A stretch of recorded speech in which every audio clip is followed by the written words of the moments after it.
Sige po, tayo po yung makakapunta na po sa ating kanya-kanyang department po para po sa pag-aaral ng salita ng Diyos.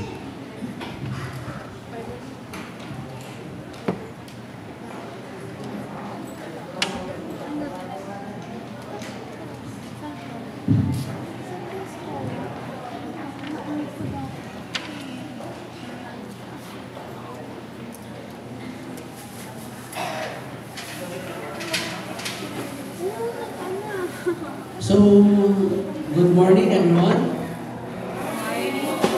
Kumusta po yung ating nakaraan sa linggo? Nakapagpuan po. Pero praise the Lord. Tayo po yung muling pinagsama-sama natin. So, inaanyayahan po ang lahat na ano po tayo sa mga compress po tayo, compress. Kung sa walis po, mas maganda yung sama-sama para maraming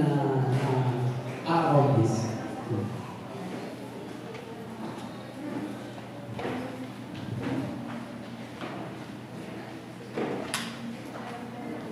So, sa mga tuloy po, isa pong magandang umaga. Ang ating pong paksa sa umaga na ito, yung pong paksa 40 po. Ito po yung last topic sa books po namin na pinag-aaralan po. Ang title po natin sa umaga na ito ay ang aking tulong ay mula sa Panginoon. Praise the Lord. Amen. Praise the Lord. Amen. So, tuloy nga po na saan nga po nakakuha ng lakas nito kasi sa ating Panginoon. So, ang ating pong main verse ay nasa awit 121, 1 hanggang 8. Ito pong verse ito ay narito rin po yung complete package na po. Pag po nabasa natin ito, talagang tayo po yung ma-amaze sa mga biyaya, sa pagpapala ng Diyos, sa tulong ng Diyos, at sa kanyang pagsubaybay at pagsama sa atin. Ito pong verse na. Basahin po natin. Basahin po natin sa Biblia talaga. Awit po. Awit 121, verse 1 to 8.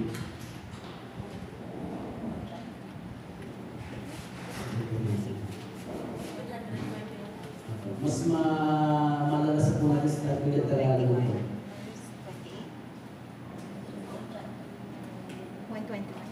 1 to 1 po. 1 to 1. 1 to 8.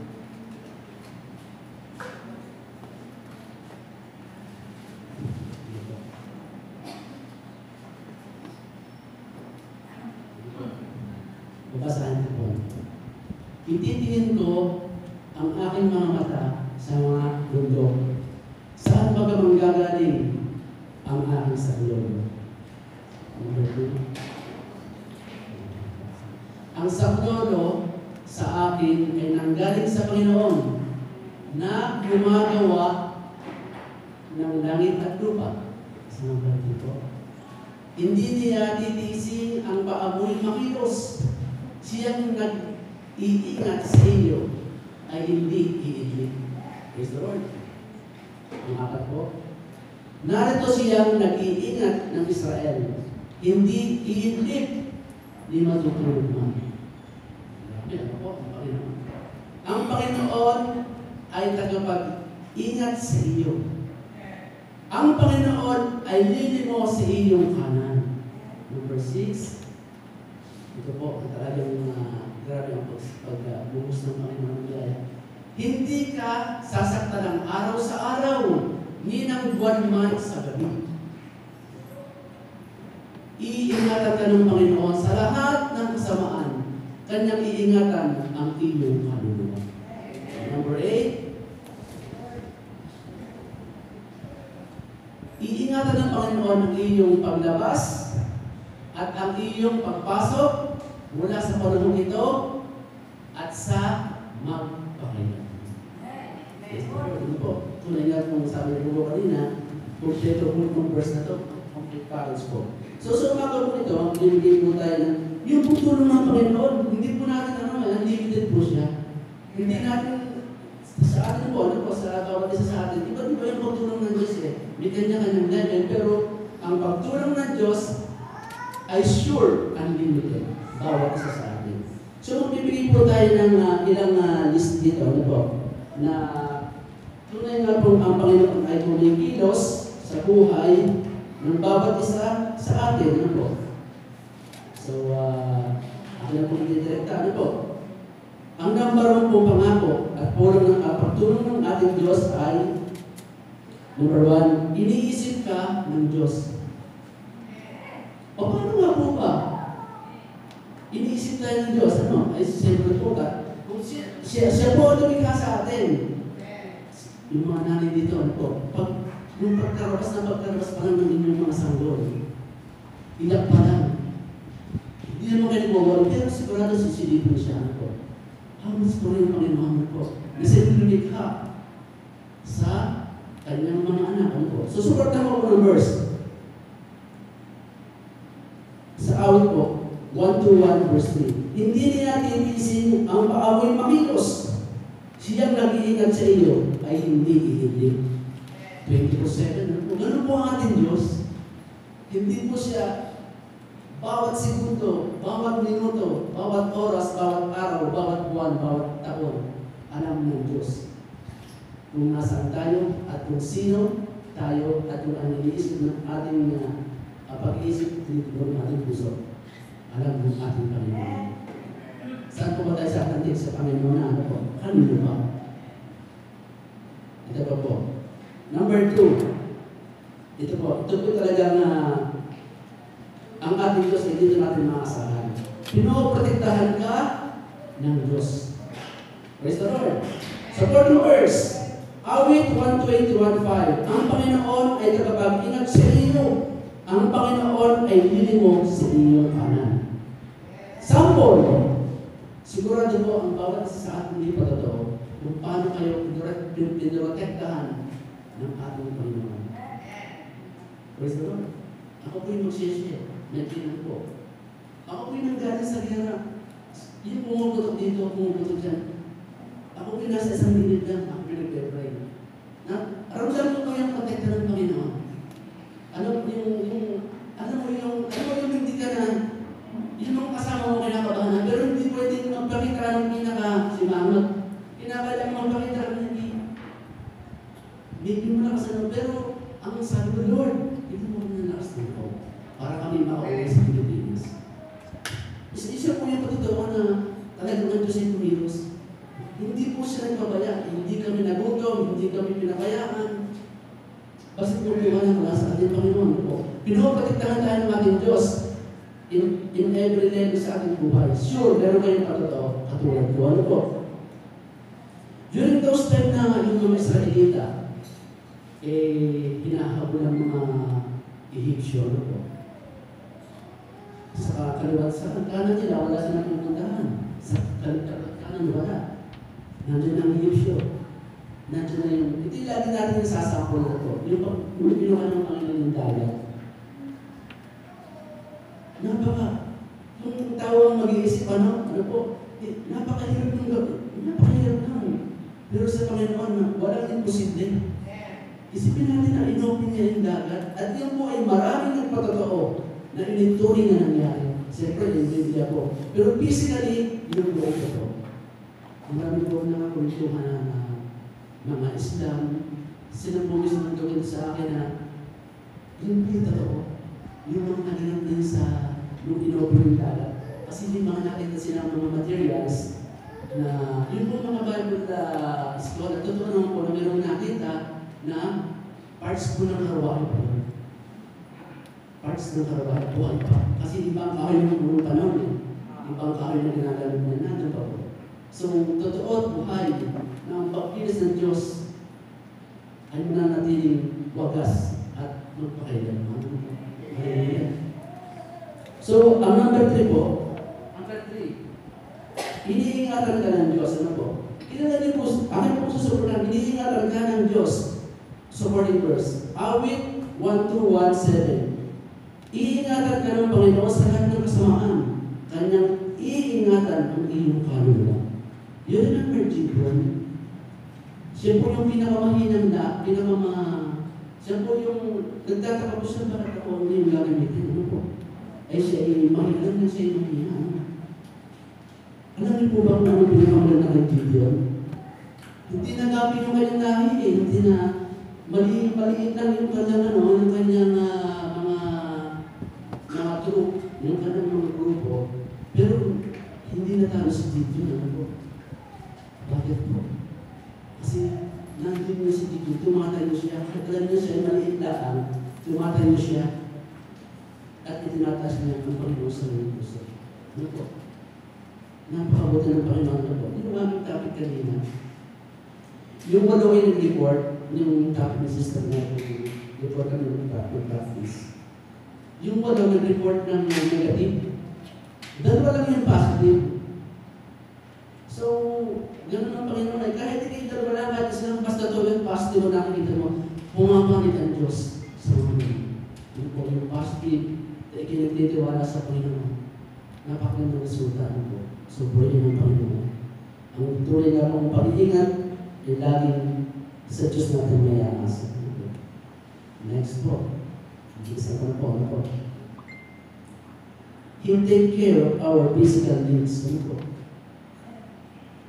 Napapansin nyo, ano po? Laging pang-araw-araw nating buhay, tayo nakakaano. Hindi naman tayo mayaman. Hindi naman tayo laging mapera. Pero, ano tayo, yung tumatawid tayo, hindi naman ganun kahirap, di ba? Tayo ay nakakarating sa nakakapag-aral natin mga anak. Mahirap man, pero praise the Lord, hindi naman ganun pinakapayakan tayo ng Diyos. Naroon pa rin yung magpapala, naroon pa rin yung blessings na binigay sa atin ng Panginoon. Hindi tayo pinagkukulang kaya naman. Because, sabi ko sa ating pong basahin mo lang sa Philippians 4:19, ating pong Filipos 4:19, sabi po sa Biblia, ano po? Ito pang sabi sa Biblia. Hindi tayo lagi pinagkukulang, ano po? At pupunuan ng aking Diyos ang bawat kailangan ninyo ayon sa kaniyang mga kayamanan sa kalwalhatian kay Kristo. Lagi po natin yung katugunan. Ano po? Lagi nandun yung tulong ng Diyos. Sabi ko nga po sa aming tayo, lagi nandun yung pagtulong ng Diyos. Ang tao kasi ganun po, ganito po. Ang inisip natin parang hindi sasapat. Parang lagi meron kakulangan. Ano po? Yun yung mapipil ng tao. Pero sa Diyos po hindi. Siya po nagpupuno. Siya po nagpupuno ng ating mga daily needs. Ito po ay pang-araw-araw natin pangalagaan. Akala natin kung saan ang gagaling. Ano po? Pero ang totoo po, depende sa ating Diyos. Kahit yung sabon natin ginagamit, yung mantika natin ginagamit panluto, yung ating bigas, mga basic needs, depende sa Diyos. Diyos po nagpupuno. Kaya, uwi natin natin Panginoon. Salamat sa Diyos. Sa bawang ng buhay, kayo po ay nakakarating. Hindi po tayo kinakapos. Hindi po tayo ganito. Ito po, yung last part po. He provides direction. Ano po? Atin pong suportahan ng verse. Ano po? Sa Proverbs 20:24. Para po meron tayo sa 40 verse.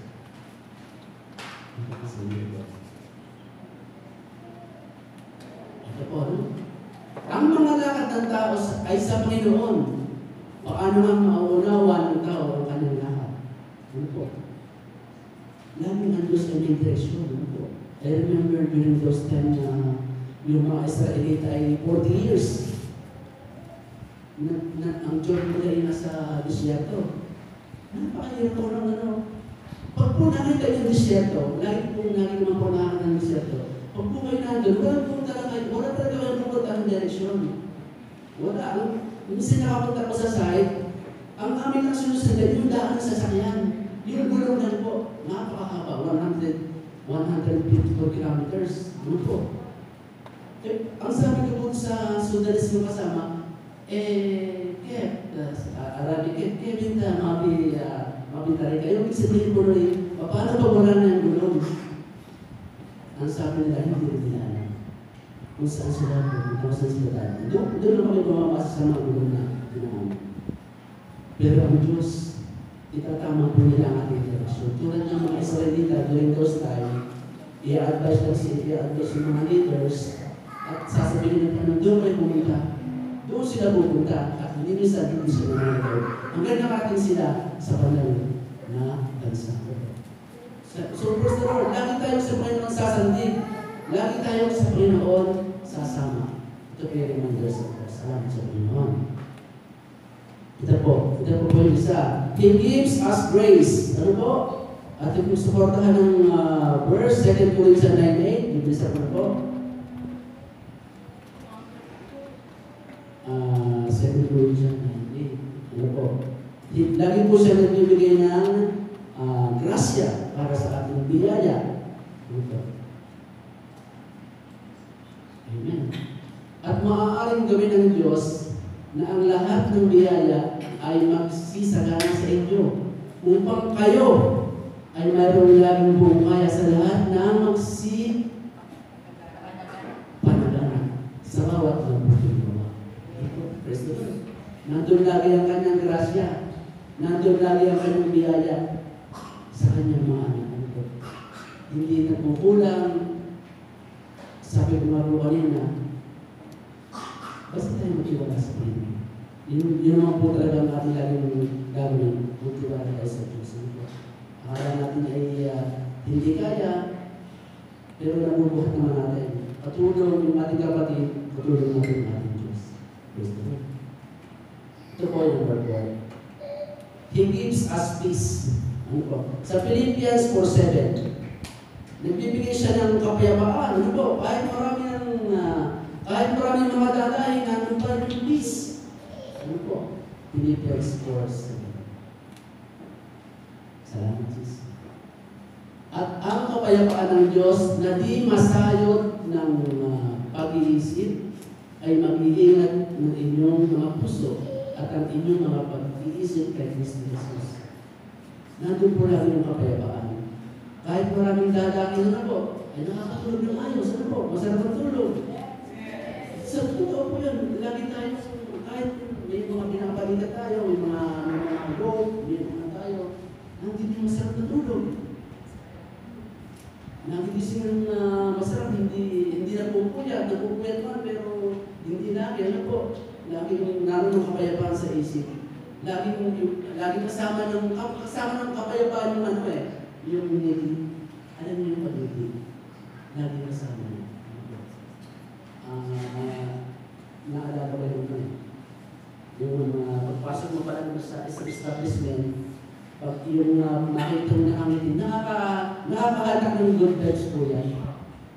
I remember na may kasama akong sa Coca-Cola sa Mindoro. Ano po?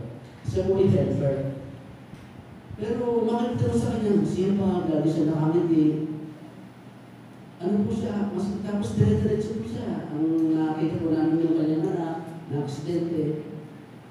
Yung kanong pa po nung isa sa mga babae po. Ano siya? Hindi mo siya nakitaan ano siya, nakangiti lagi siya. Ano po?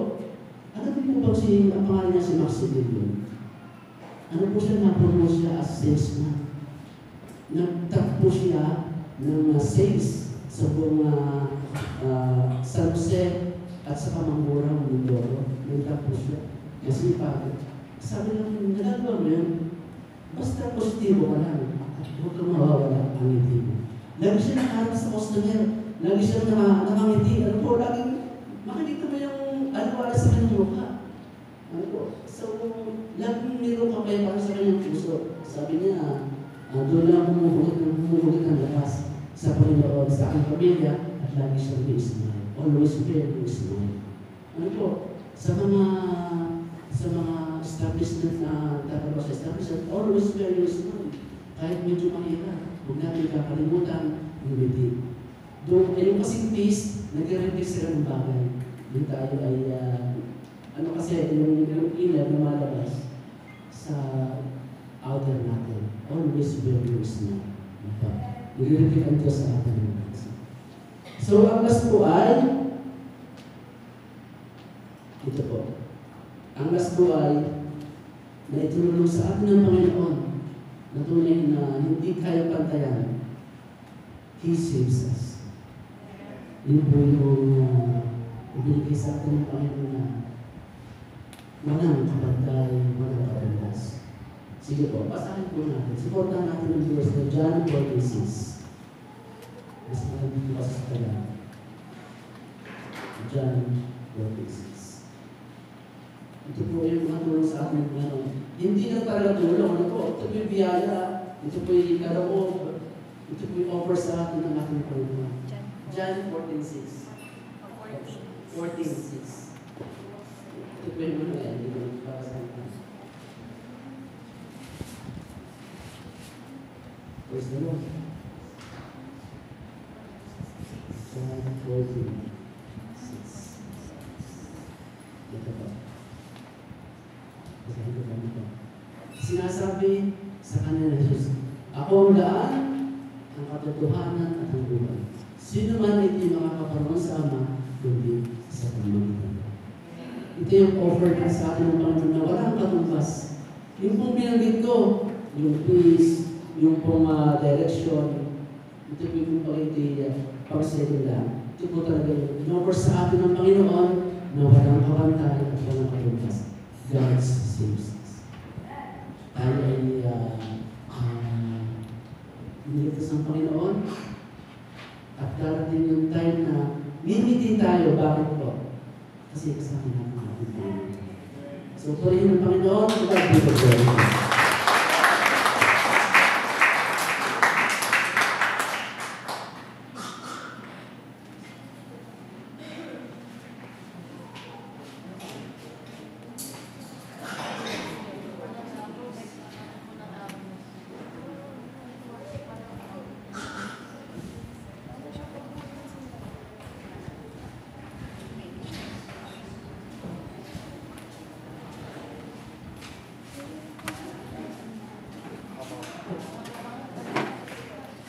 Nag-announce na.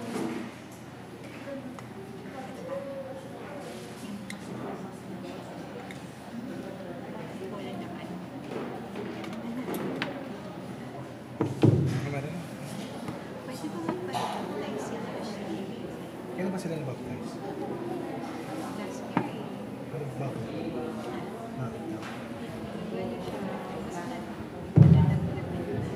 Medyo nag-repent. Open niya sa akin lahat ng mga tapos ngayon nagpupunta siya mag-baptize. Ang sabi niya, ayaan niya. Actually ako din. Kasi ako na Ay, ako sisip. ito naman. Minsan. Ayun na natin kay Pastor. Paalam natin. Tama ba? Oo, paalam mo na natin. Sige. May dala ba kayo, Mick? Ikaw sabihin na sila pastor ngayon. Kaya Pwede naman natin itawag kay Pastor. Paano natin kay paalam natin. sige. Para at least alam nila. Mahirap kumilos ng hindi kailangan alam nila. Pero pwede yun. Kung talagang hindi mo pin yung meron naman kasing ganun. Meron kang feeling yun eh. Meron kasing ganun talaga na parang nagpapaprise ka na para bang wala lang sa'yo. Parang ano ko ba, parang lutang. Oo. Hindi, Magkapakasan ako sa parang, for the sake lang ng gano'n. Hindi yung talagang sasabihin mo na magre-repent, na magbabago ng way. Yung mga ganun. Yun siya yung naka-realize na yun ang kanila. Okay. Talaga. Kasi meron yung time na